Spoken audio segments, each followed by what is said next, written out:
You've learned about the concepts of SketchUp and about drawing shapes. It's time to introduce you to the Push-Pull tool. This is what SketchUp is all about. Pick the tool and simply click on shapes to pull them into 3D. When pulling on surfaces, here are some tips to remember. The Push-Pull tool will work on any flat shape. This is true in any direction. You can pull outward on surfaces or push inward on them.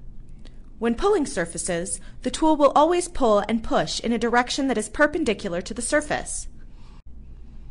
After playing around with some random shapes, the next question you might ask is how to pull this shape up exactly 5 feet, or push this shape in exactly 20 centimeters.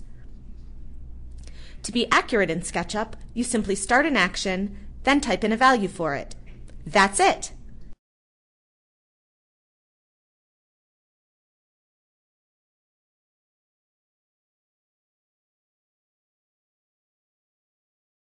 Start pulling this shape up, then type 5 feet and hit the Enter key. It snaps to exactly 5 feet. Start pushing this shape inward and type 20 cm for 20 centimeters. Hit the Enter key and it's done.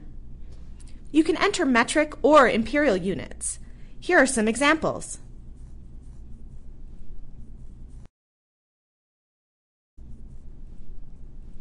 A common misconception when entering accurate units in SketchUp is that you need to open a box or click to place your cursor somewhere. This is not true. You simply type the units and hit Enter, anytime with any tool. There is another way to be accurate with the Push-Pull tool. You can pull on one surface and infer to another. Watch this example to see how it works. We'll create 4 boxes of random sizes and use inferring to align them. Start pulling on one surface, but then move the cursor to another surface to finish.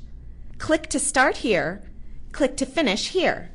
Click to start, click to finish. Inferring makes this task easy. Consider that you can infer across and through other surfaces as well. You can infer to any edge or any surface you can see on screen.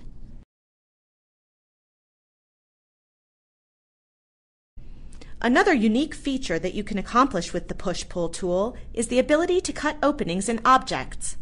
Here is an example. Create a box and draw some other shapes on one side. If you push these surfaces across to the other side of the box, they will be cut away entirely. The key to cutting an opening is making sure both surfaces are parallel and clear of any other edges. You can see this here. This box is parallel on both sides, so pushing this surface back to the other works well. This object has a backside that is slanted, so these sides are not parallel and won't properly cut an opening. These sides are parallel, but orbiting to the back side shows an edge drawn across the surface. This edge will prevent SketchUp from cutting an opening. However, we can erase the problem edge and then cut an opening as expected. Now that you have a good understanding of the Push-Pull tool, let's examine another very important tool, the Move tool. You can move endpoints, edges, surfaces, selected entities, or grouped objects. We'll focus just on edges and selections. Use the Select tool to select a single edge, then pick the Move tool to move that edge. In this way, you can slant surfaces. To move an entire object, use the Select tool and drag a selection window around the object you want to move. Now that the object is selected and highlighted, choose the Move tool to move the object around your scene. Learning to move well in SketchUp takes some practice, and we cover more tips and techniques in other videos, so be sure to look at more videos or help documentation about the Move tool to understand all about this versatile tool.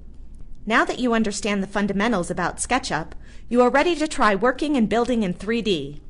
In the next video, we will show you 3 different methods to create a simple chair to give you some ideas you can use for your own projects.